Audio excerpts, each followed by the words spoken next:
Title of this video is Fundamental Flaws of Hearthstone Mercenaries. So basically why the game mode is garbage. Managed to combine three usually incompatible things: a loyal approach to free to-play players, gacha mechanics and addictive gameplay. We love the new mode. Despite this, we have very mixed feelings about the current state of the game and the new update. We get the impression that Blizzard is trying to sell to us an early alpha version of the mode, as, in our opinion, Mercenaries contain a large number of fundamental flaws that need radical changes. Oh yeah. Unfortunately, the new patch did not give any new content for the Mercenaries, although the mode needs urgent improvement. Game mode's been out for well over a month or two now. Like, it's been quite a bit. The things that stand out to me is the fact that like you have to get coins or like dust for the cards in order to craft them and or like upgrade their mercenary abilities. And if you have excess of these, so like once you complete a hero, you can still get coins for the hero that has max completion, so you're still accumulating these coins. But you can't actually do anything with these coins. They're useless. You've already maxed the hero, but then you're doing things or spending money on packs or completing like missions, and you're getting coins for these people who don't need them because they already got full. And they're like mentioning that they're going to, this is just one of the things that like they're going to give you ways to use those coins in the future. But like, that's crazy. So you're like, let's say you buy 20 packs and you open up a bunch of coins for a hero you have max. You just wasted that money because you can't do anything with it. Like, how could you have not have designed this mode and not have a plan for the excess coins or dust or however you want to use it for your heroes? That's crazy. Also, the most recent update, they implemented a training thing. So like you put your mercenaries in this like training ground while you're not playing it, and it'll level that hero up for you.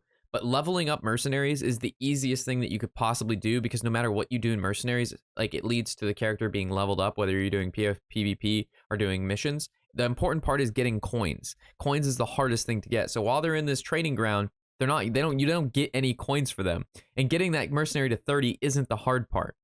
It's leveling up the abilities so you can actually do something. And the only way to get coins is to do one PvP, buy packs, or do a shit ton of farming. And like farming, they don't even have like an auto battle feature. So you have to just like keep manually clicking through these insanely boring ass fucking bounties. Like, it is horrible. Horrible. So we'll see if they touch on any of that. Of course, the developers promised to add some important changes in the future, including changes to the balance. But it looks like we will have to wait for them for almost a month. We in turn want to draw the attention of our viewers to the most important shortcomings of the progression and monetization system, as well as identify other significant shortcomings of the mode. Let's start our conversation off by mentioning the most obvious flaw. Chasing the mysterious stranger has become the main activity of players at the lower levels of the Barrens. This method allowed players to farm mercenaries' quest lines. In just one day, players can complete more than 50 quests, which allows them to receive up to 9 packs for free and a ton of mercenary coins. Of course, Blizzard considered this a problem and changed the rules for meeting Mysterious Stranger. These changes made quest grinding more fair, but at the same time, Blizzard's actions immediately outraged the community. Also though, for those of you who are not familiar with the Stranger, you don't know Mercenaries. So in Mercenaries, there's tasks that you get for like daily quests. So like it'll be like do 20 damage with a mercenary, right? And when you complete that task, you get some coins and you get the next task for that hero. So like as you go through the tasks, you get like, that's how you unlock certain like equipment for those mercenaries. It's basically just like one of the processes of leveling up. And these strangers come when you're doing bounties as one of like the roles that you get from hitting like a point on the bounty line. And they changed the rate of which this appeared. So like, as you heard them talking, that you could like do the bounties and you'd get like a lot of mysterious strangers because that's like something you want to see. They basically just got rid of, I'm not gonna say get rid of, they drastically reduced the amount that this shows up, which drastically decreases your progression as you're playing through these mindless, incredibly boring bounties. We think that the fears of the players are in vain. The mysterious stranger nerf and even the release of 5 new mercenaries has hardly changed the speed of players' progress, which is quite fast. The community has already identified new ways to grind mercenary quest lines. Despite the changes to the rules for obtaining quests, we believe that Mysterious Stranger is still one of the biggest problems in the mode, as chasing quests is the main activity of players, which completely destroys fun. Overall, the concept of mercenary quest lines is very important to progression. This is how it should work. The player gets a new mercenary, then adds him to a party and goes on a bounty hunt. While playing, the player increases the level of the new mercenary and also finds quests for him.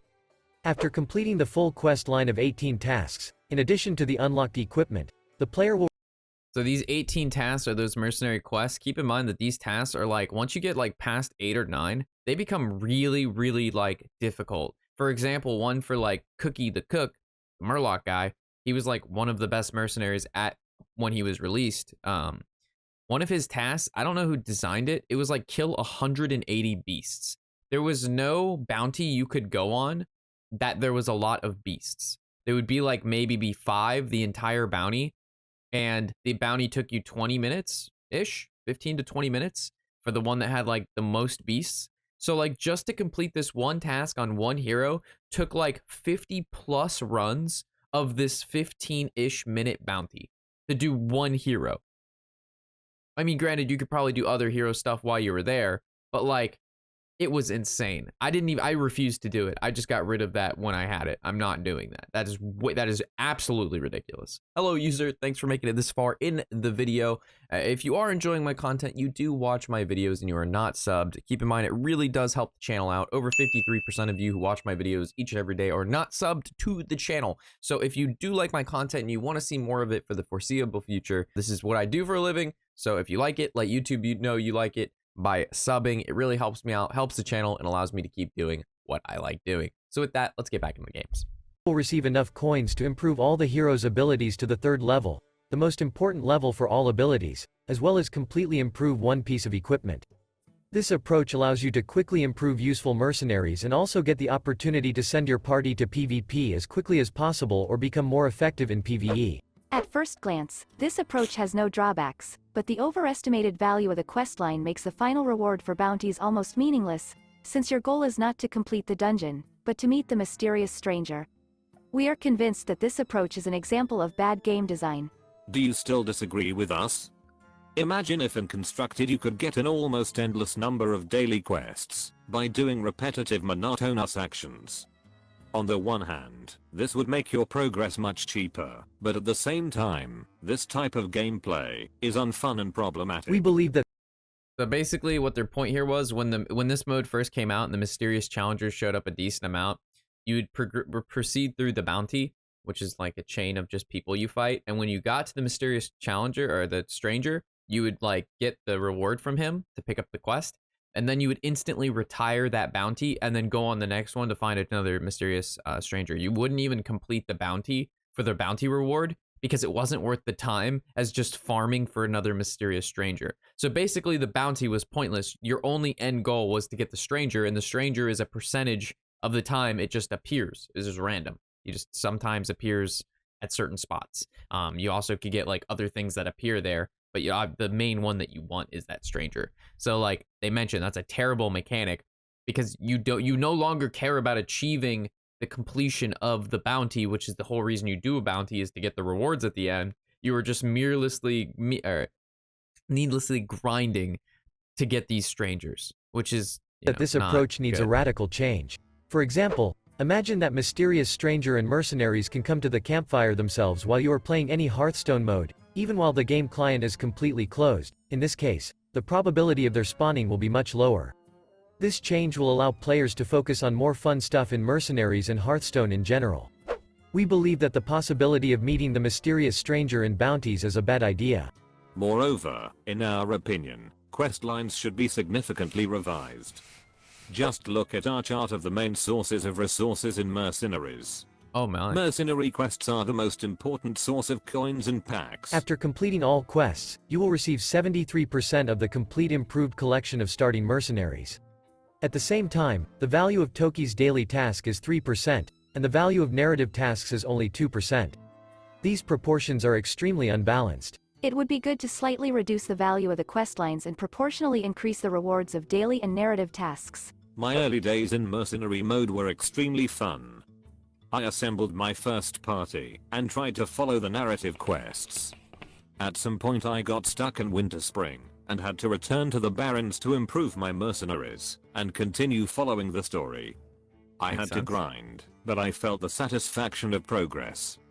After defeating Ragnaros the Fire Lord, the narrative quests were fully completed. The heroic mode should have been a logical continuation of my journey, but it wasn't. I have no motivation to play heroic bounties, which makes this content Yep. completely useless. Moreover, heroic bounties don't reward you with a fair reward for significantly complicated tasks. This is another major drawback.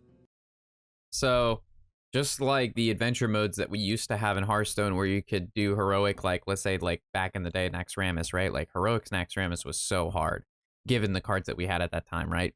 And when you completed it, you got a card back. And, like, some may find that, like, okay, well, it's worth it because you get the card back, but also, like, there's no reward, right? There's no gold, there's no packs, there's no actual thing that you get from doing the heroic, right? And Mercenaries kind of had that same thing where the heroics, while they did drop a little bit better of coins and stuff, like instead of 20, you get 25, which is like so mediocre, it doesn't matter. The time it takes for the heroics is just longer, period. I don't want to say twice as long, but some of them nearly are. And the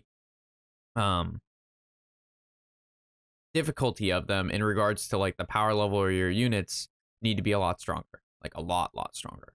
So it's just not, there was no incentive to do heroic bounties at all. We have additional good content that poses new challenges for players, but at the same time is completely useless. Moreover, to unlock access to it, we had to pay gold. Increasing the number of narrative quests and creating quests for heroic mode could motivate players to pursue new activities and create at least the illusion of progress. That's right. Beyond that, the mercenary missions do not add variety to your gameplay, but rather the opposite. You will be forced to complete extremely boring missions in low-level bounties. A few words about another serious drawback of mercenary questlines. We believe that these missions should not contain equipment for mercenaries. In our opinion, this is a terrible idea from the developers. Very often, to unlock an important piece of equipment, you need to complete 7 quests. In other words, the game pushes you to hunt for Mysterious Stranger even if you don't want to. Let's say you are a premium player who only wants to play PvP. On the first day, you purchased packs for $1,200 and thus received a complete collection of all mercenaries and enough resources to fully improve them. Despite such a large investment, you will still have to grind in PvE to catch the Mysterious Stranger. Yep. This activity makes absolutely no sense, since you no longer need coins, but this is the only way to unlock equipment, for which you already have enough resources to improve. You don't want to grind and are willing to pay money instead, but mercenaries will still force you to grind. This is complete nonsense. In our opinion, equipment should unlock. That's crazy.